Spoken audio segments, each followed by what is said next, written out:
The moment is here, you can stop your search. It's Comics by Perch. Hey everyone, this is Perch. This is a decent question. It's a decent question. We'll see if I can give a decent answer to it. Not the first part. This is somebody who sneaks in multiple questions in one email, which is clever. I give you credit. You got to find the right balance. Some people write me these really long, amazing, epic mails, and I read it. I'm like, holy shit, this is a great mail. There's a guy who wrote me a mail, and he said he wrote it like over the course of weeks, like just to kind of piece the ideas together, and it is gold. Like I should do a show where I'm just reading that. That's the end. And then it ends. It's a really good mail, but it also intimidates me to respond to it. So that's kind of the challenge. But anyway, here's the mail. It says, hey, Perchington. Okay. Perch P. Perchington. Remember, P, not T. Perch P. Perchington. Hey, Perch Perchington. I've got a couple questions for you. First off, when I listen to your videos, you're usually recording them from your car. It dawned on me, I don't know what kind of car you drive. What are you driving around in, and where are you driving when you're recording all these shows that we listen to? So obviously right now I'm driving around Texas. Sometimes, head down to Houston, but usually I'm driving between, in the Dallas-Fort Worth area over to Dallas, over to Fort Worth, kind of all around, doing my gig, driving home. Sometimes I'm on the road. So up in Toronto, I'm going to Toronto. And when I go to Toronto, goddamn it, I am buying Mr. Zub a beer. 100%. I'm doing that.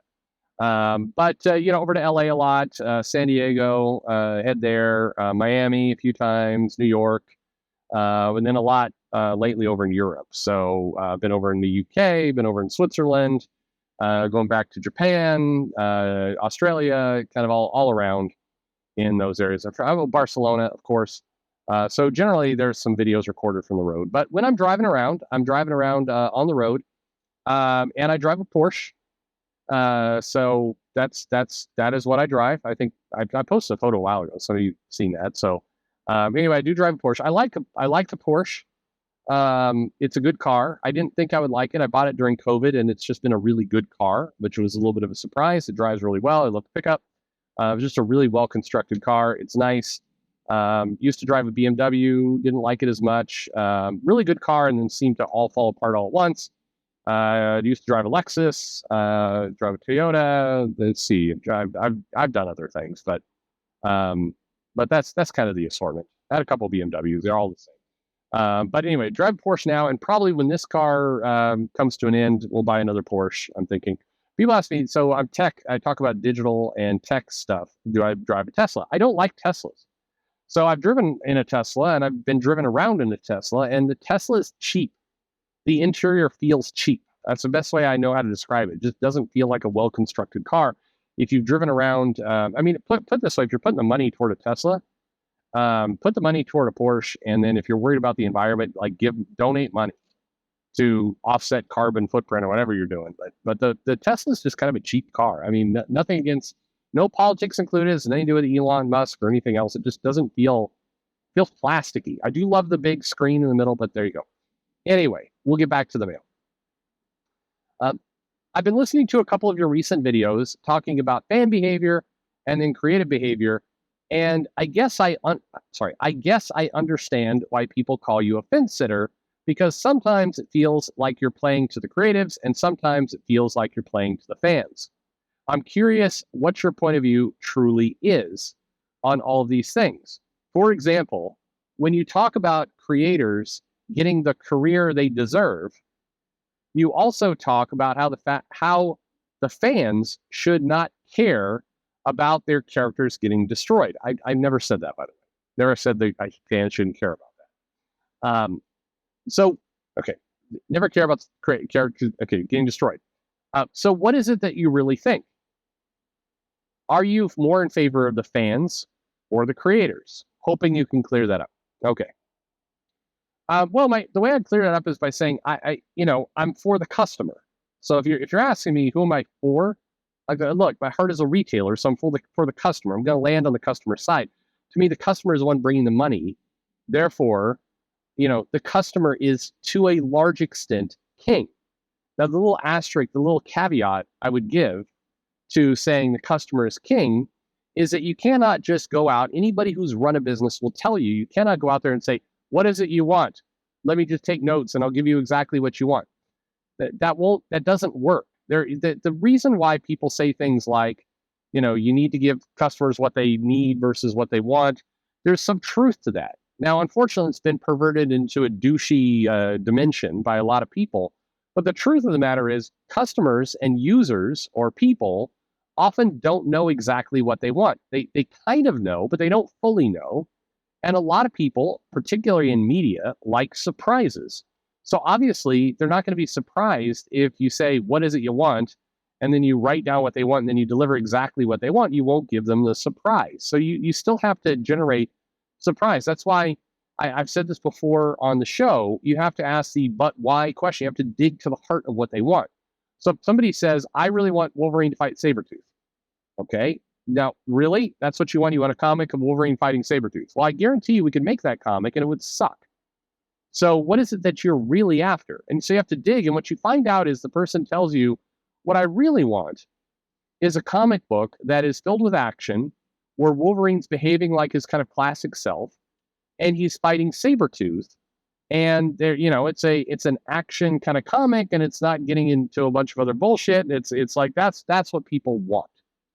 So, you just have to dig into what they truly want. But at the end of the day, I'm for customers, because customers have money, and money is what you want and need to survive, and therefore, that's what you need. It's really that simple, So it's like that. But if you're confused about it all, look, when I say things like, look, creators who act like assholes get a bad career, it's just a truth statement.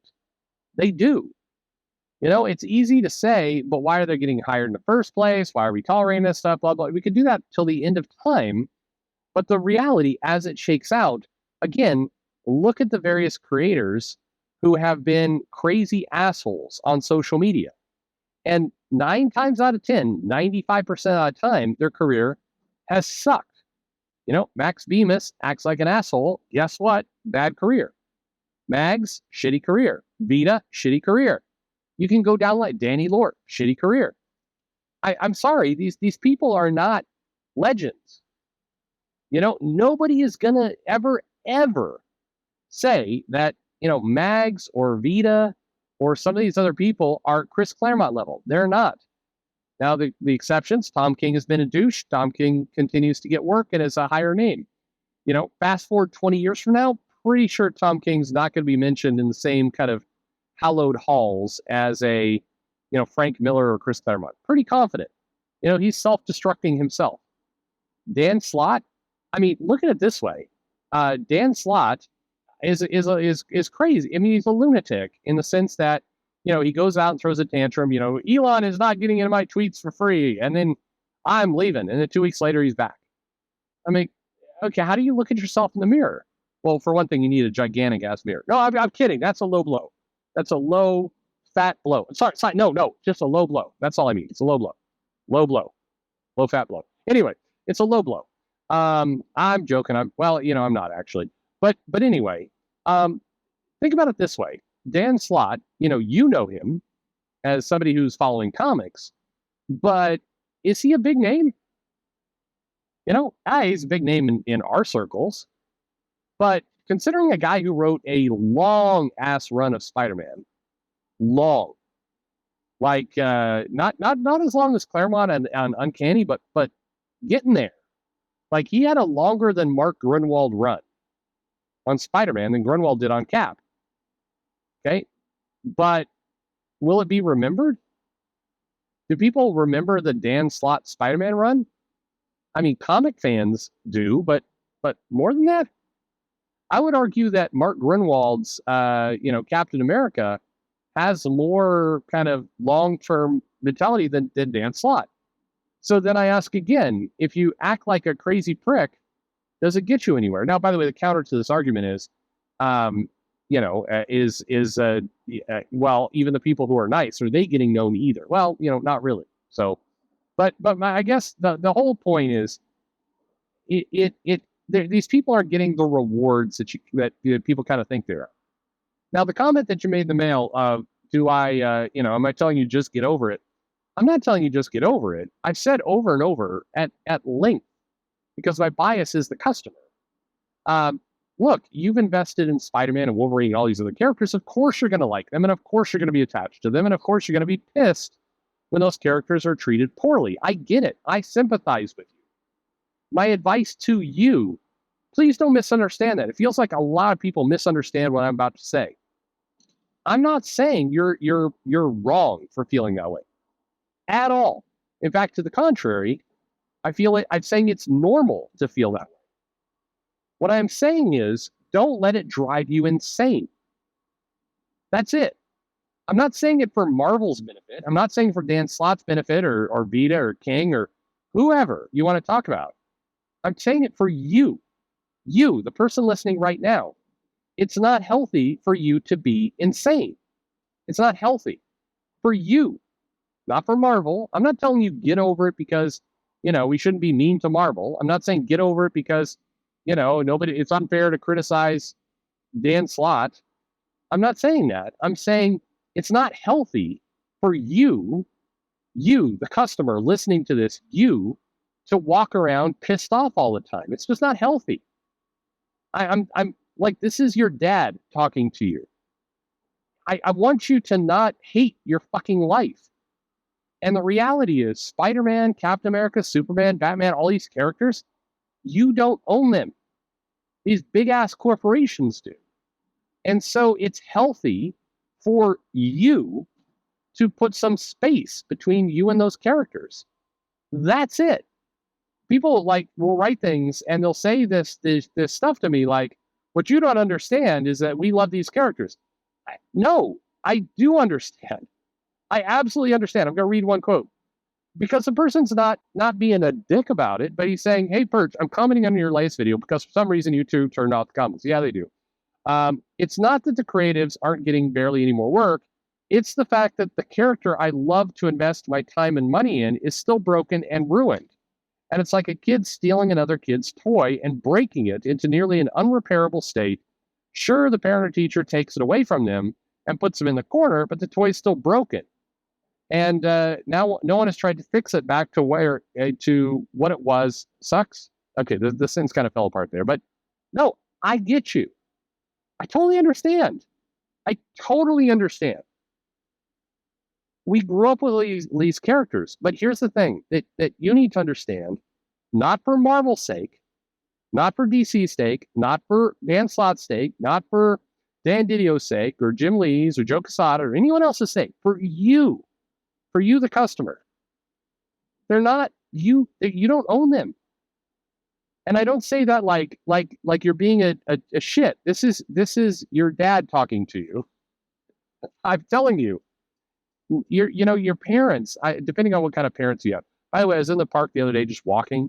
I like to just do some little bit of exercise after a long day of work. I just like to reflect on thoughts. His dad is helping their kid ride the bike. Kid's clearly learning how to ride a bike, and the dad's like, "Don't put your feet on the ground, you fucker!" Like literally to their kid. The kid's like, I don't know, 6. Dad's like, "No, I told you." He's like smacking his kid on the back. I'm like, Jesus, this is a terrible father. Terrible. I don't give a shit. Like I know there's this whole but real men need to be beat around. No, they do not. That's like an abusive asshole right there. He's screaming at a 6-year-old. Fucker, don't put your feet on the ground. It's not how you teach kids to ride a bike. And so I'm not doing that. I'm the nice father in this case. And no, I'm saying this for you. It is important to recognize that these things are owned by these soulless giant corporations. And they'll do whatever the fuck they want with those things. And you hope that the stuff you invested your time and money into will be cared for. And that's a reasonable thing to hope for. You are right to hope for those things. And you are right to feel irritated when those things are treated poorly. You're correct. I'm on your side here. I agree. But I'm also on your side to say, if you let that eat at your soul, you're going to drive yourself insane. And you're just going to hate life, and you're going to hate comics. And comics are meant to be good things. They're meant to be joyous things. They're meant to be, entertaining, uses of our time. They're meant to be good. And if they're not good for you, Create distance. Put it this way. If you were dating a raging bitch or a dick, like that person who wrote in whatever it was a while ago who said that the boyfriend or the fiance wanted them to throw away all their comics, fuck that guy. Fuck that guy. Okay? You would not, a friend of yours would tell you, get out of that abusive relationship. Stop caring so much about this person who is an asshole to you. I understand you had a lot of great times. When somebody is trying to comfort you over a divorce, they don't say, hey, they don't go like, God, that person was always a cocksucker. Nobody says that. Or hopefully they don't say that. They're sympathetic. Like, you spent a lot of your time with that person. Totally get it. Totally understand why this is hard for you. This is hard. This is somebody you invested a lot of your time into. Totally understand. All the same, if you sit like in a dark room hating the shit out of that person, that's bad for you. It's not healthy. Nobody wants to see that. Nobody wants that for you. So when I say you have to put some distance, that's not me going, you little pussy, quit worrying about Wolverine. Don't put that on. I know there are other people who diminish the value of comics. I'm not one of those people. Comics are amazing. They're a huge part of life. They're my life for sure. I have immense respect and care for comics. I love them. If that doesn't come through in these videos, I don't know what to tell you. I will tell you, and it's point blank, and not throwing shade at any one person in particular, but there's a lot of people on YouTube who don't give a fuck about comics. And it's clear. I care about comics. I also care, and maybe this is stupid, you all gonna make fun of me if you want, but I also care about all of you not being, in torturous pain. And I could hear mumbles in the back of my head going, well, then you wouldn't make any videos. Fuck off, mumbles. I don't want you, you're in control of your own life, buddy. Click away. Just that there are people out there making these comics, and if the comics are not ones you like, it sucks to walk away. But sometimes a healthy thing for you is to walk away. And in doing so, don't read into it. Don't read into them like, you little pussy, you got to walk away from comics. Well, maybe you're not. Maybe you have a tiny dick. Look, first off, compared to me, everyone has a tiny dick. But that's not the point of this video. The point is, it's okay to be done. It's okay. And I understand that you grew up with these characters, but they're different now.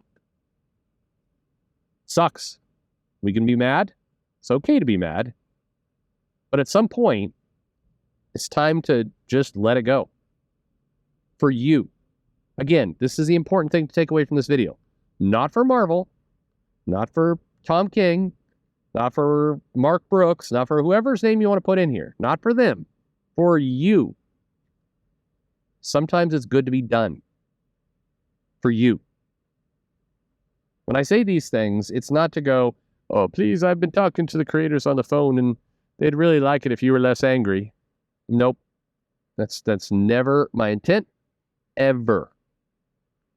Just be done. There's a lot of amazing things in life.